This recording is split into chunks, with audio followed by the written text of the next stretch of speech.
Ndị be anyị ekeneni m unu n'ụbọchị nke taa. Anyị si na ya dịrị ndị Igbo na mma. Dịka o si dị, ihe a bụ Igbo Media ka anyị si wee na-ewetara unu ya bụ nnukwu ozi dị oke mkpa gbasịta maka ana Igbo and Igbo community and ihe debe na Nigeria. Ya bụ ife ka anyị na-ewetara unu na Igbo Media. Dịka isi wee na-esole anyị, ọ bụ na nke a bụ ụbọchị izizi gị ị na-abịa n'ilu akwụkwọ na Igbo Media, kabaru ka subscribe and turn on your notification ka ị lapụ miss any of our update dịka anyị na-etikwu ya n'ilu akwụkwọ kwa mgbe. Dịka o si dị, o nwere ya wetara n'ụbọchị nke taa gbasịta maka ka ya bụ ife si ada and gbasịta maka ka ya bụ ife si akpọtụ n'ala Igbo. Biko mma achọ ka ige ya bụ ife. Ihe a bụ Biafran Prime Minister MAZI Ekpa. O nwere ife okwu n'ilu akwụkwọ mma achọ ka unu ga-esi ya bụ ife ọ na-adọrọpụrụ anyị ifu nche n'ilu akwụkwọ gbasịta maka ihe ndị a niile okwu. Alright, over to you, sir. Happened today decided already on their own that they are going to send a very strong signal to the international community. The signal to the international community is that it is referendum or no election. Let me tell you, we can't be afraid. We can't be afraid at the same time looking for the freedom and self-determination and emancipation of our people from Janjaweed people in Nigeria. We cannot, out of fear, be agitating for freedom of our people. We must be very brave. We must be ready to take anything that comes on our way. We must be ready to liberate and fight to the end.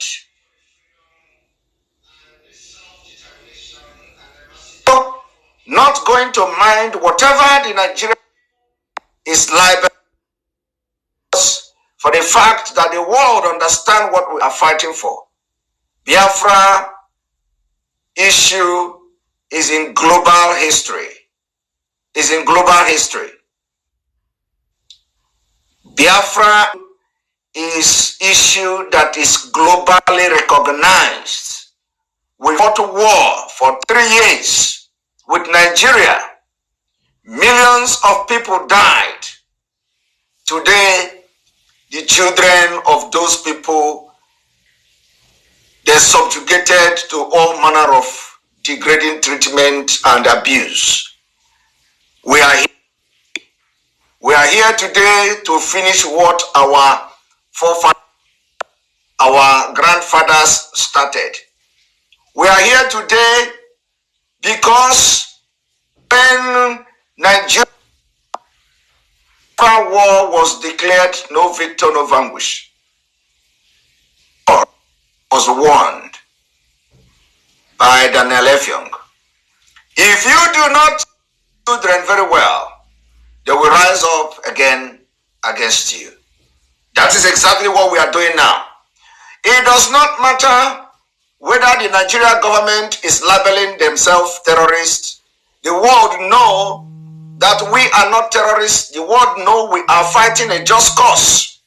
And we are going to do everything to make sure we get our freedom. As I'm talking to you, war going in Cameroon against Ambazonians. As I'm talking, between South Sudan and Sudan, they fought a war for 30 good years. They were not regarded as terrorists. Even the people that were regarded as terrorists in Afghanistan, we see that America is giving them today to be recognized as a government. The condition is only for them to denounce Al-Qaeda. After decades, many years of wastage, American soldiers killed, billions of dollars wasted, American weapons and everything in the hand of Taliban.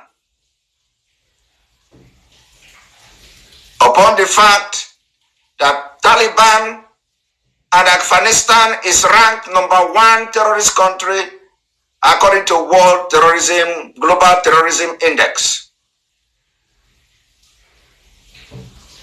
But it is completely a different thing when it comes to Biafra. When it comes to Biafra, we are being ruled by terrorist government. We are being ruled by some few people from ethnic group that are nomadic and very heartless people. And we say we are incompatible. We don't have the same cultural value system. And we say we are going to opt out of Nigeria. And for that reason, they proscribe us. Now we have been able to create awareness, global awareness, under the leadership of MAZI nnamdi Kanu, the highest awareness in history of mankind, especially in freedom and agitation for self-determination. Biafra agitation have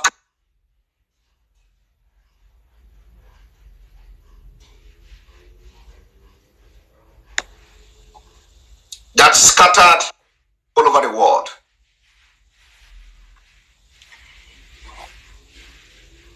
We are scattered all over the world.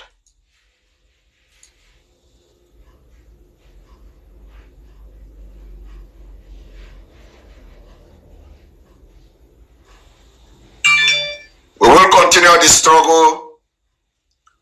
We will continue the struggle.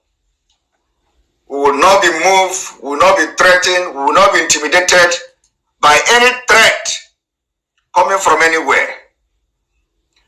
So when you are in this struggle, the only thing you have to focus is getting Biafra. Do not be afraid of that you are being called a terrorist. You are not a terrorist. You are not a terrorist. And the world knows that. The world knows that. If we go into civil war today against Nigeria state, which probably may happen, if we go into civil war against Nigeria state for Biafra, who is going to call each other terrorist? Is it you? Are you going to be the one that will call terrorist or the Nigeria government?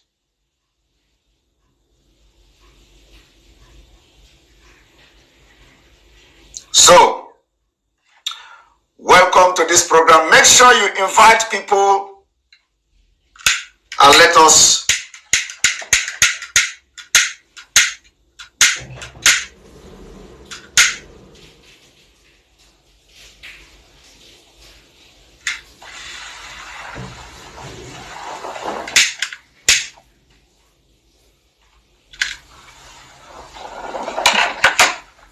welcome. Now we are going to start what we have come to do this evening. We read in the news that the United States is giving a statement about Anambra election. They want to see free and fair election in Anambra. How can you have free and fair election in Nigeria where you have over 34,000 policemen being deployed to kill our people? How are you going to have free and fair election in Anambra? Before we can talk about having free and fair election in Anambra, since we are going political solution, first of all, Anambra state must be demilitarized. All the military and security people in Anambra state must leave. You can't militarize a state and you want to have democracy take place. Two of them can never work together. So when you want to conduct election, if we're going to have a democratic or political solution, make sure that there is nothing in this life that will make election tomorrow to take place, because we need to postpone the election so that the leadership will go back to drawing board. The demand will be very clear you cannot have a free and fair election when you have police and army everywhere, considering the record of the Nigeria police and the security agent. Very, very bad record. You can never have free and fair election. So, MAZI nnamdi Kanu should be released. After that, after the release of MAZI nnamdi Kanu, whatever he say is final.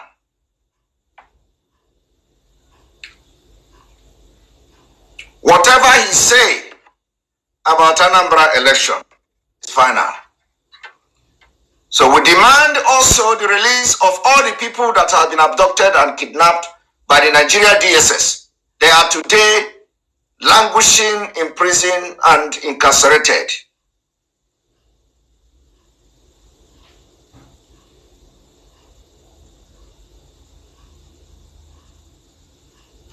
We are going to ask our guests to come in, so we'll continue, because after him we are going to have the normal exposition today.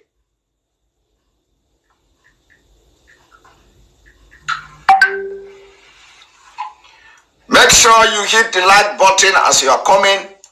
Those of you watching from YouTube, as you are coming, you are hitting the like button so that other people will understand that we are live and it will appear on their feed.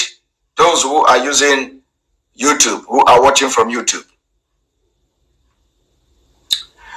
Wait for Dr. Allen to join us. And on this note, let us go on commercial.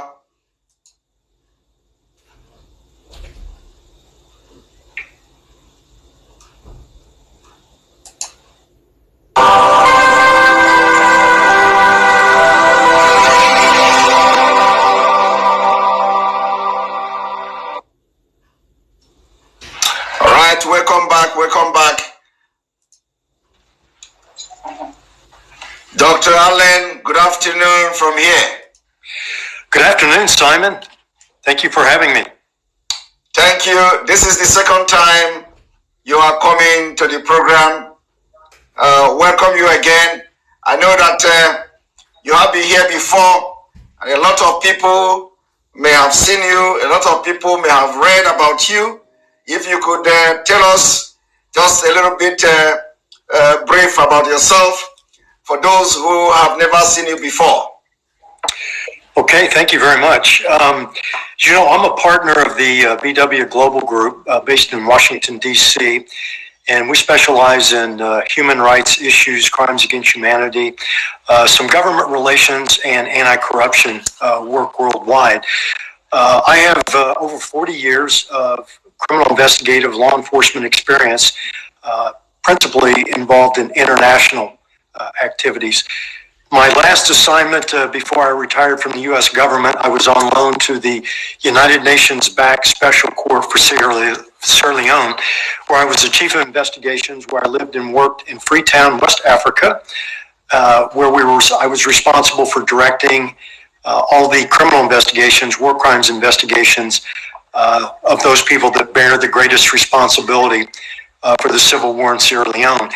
Interestingly enough, it took us directly to the former president of Liberia, who created the Revolutionary United Front, who was subsequently indicted and convicted for war crimes. At the time, he was the first sitting head of state ever indicted for war crimes. And again, he was subsequently convicted, sentenced to 50 years, and his son was also arrested and convicted for torture related to one of our witnesses and witnesses of the Special Court for Sierra Leone, not directly but indirectly related, and he received a 97-year sentence in the United States. So I have vast experience in seeking justice and accountability in the international rule of law arena. So that's the experience I bring to the particular project that we have, that we're honored to work on behalf of the IPOB, and that was to seek justice and accountability and also engage in a human rights campaign, not only in Washington, D.C., but globally. So that's what we're actively involved in and have been doing since March of this year, when the leader reached out to us and signed an agreement with us, and we've been engaged ever since. Thank you very much for that in-depth brief. I wouldn't want to go into the Liberia thing and all that, because a lot of people already have heard about how you handled it, and history is about to repeat itself. Now, we have been seeing recently, news on different platforms about your organization filing some kind of document to the ICC, International Criminal Court. So could you tell us, what is going on? Is there an update from the September filing? Absolutely. We've, as you know, there's a lot of things that we're doing that are confidential. But what I can share with you was that we have collected evidence and information where we prepared our very first criminal referral to the Office of the Prosecutor at the International Criminal Court on 15 September of this year. And that was a confidential but a very comprehensive compilation of evidence we submitted to them that they received, acknowledged receipt, and are actively examining that information. And we'd also requested that if they had not opened up an investigation yet, to add this to the preliminary examination. However, we are actively seeking that they seek approval from the pretrial chamber to open an investigation specifically into the wide-scale and systematic killing of the civilian population, and most notably targeting the indigenous people of Biafra. Now, since that time frame, we have collected additional evidence, and we submitted a second referral containing criminal information and evidence to substantiate further ongoing and wide-scale systematic killing of the civilian population, and again, specifically targeting the IPOB. That was also acknowledged. It's being examined. And again, we are requesting that they formally open an investigation and look into what we are identifying as a genocide that's being committed by the Nigerian government and extremist Fulanis against the indigenous people of Biafra. Thank you very much. You said it has been acknowledged, and you are waiting for the ICC to open investigation. So, I just want to, for just a clarification, is it that when the application is filed, they have to be after the acknowledgement, they have to now open the investigation for that particular case? Well, what the process is that they have to seek formal approval from the pretrial chambers to do that.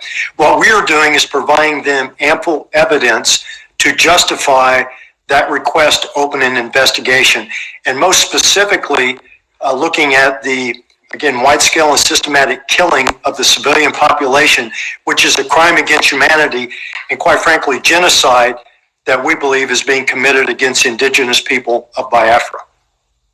All right. So when this thing is filed, is it like something that anybody can ask and get information that, some kind of complaint or application has been lodged at the ICC? Is it something that anybody can ask question and you get some information or some kind of feedback from the ICC? Well, we have gotten written responses, acknowledgement, as you typically do, and we've also gotten responses directly from the Office of the Prosecutor. And it is a process, and as you can imagine, we collected very sensitive information, and it's confidential. Certainly they have all the details, but it's not something that's publicly and readily available to the public for obvious reasons. We have confidential sources of information and evidence that needs to be protected, but the ICC is well aware of it, and they have that, and it's their obligation to examine and look at that, and we've done that under the protection of the ICC, so that sources and witnesses and methods and operations are not inadvertently disclosed or discovered, to protect the individuals that are involved. Yeah. All right. So we, the last time you were here, and I have also been privileged to see the release from your group. There are some other organizations you have mentioned that that were communicated officially. So could you brief us about them, like for the Committee on Human Rights at the UN and all that, and then also you mentioned about the United Kingdom. Let us take it step by step. Brief us about the Committee on Human Rights at the UN. What do you intend to get from them? Absolutely. This is a process, as you know. You have to educate people and make them aware of this. And this is a and by ekenekwe mono kunu sinesele na Igbo media boy by si wotero na yabo osi dị oke mkpa masta maka ya bụ ife Biafran Prime Minister kwuru n'iru akwụkwọ n'ụbọchị uhuruchi nke taa. Eke ife were ikwu gbasata maka ya bụ ife ndị a niile okwu gasị dị iche iche dropụrụ anyị ife iche n'iru akwụkwọ na comment section na Igbo media ndị by asị na n'Igbo ya adị na ya dị ka echi ada agwụ ọgwụ ise. Thank you and God bless.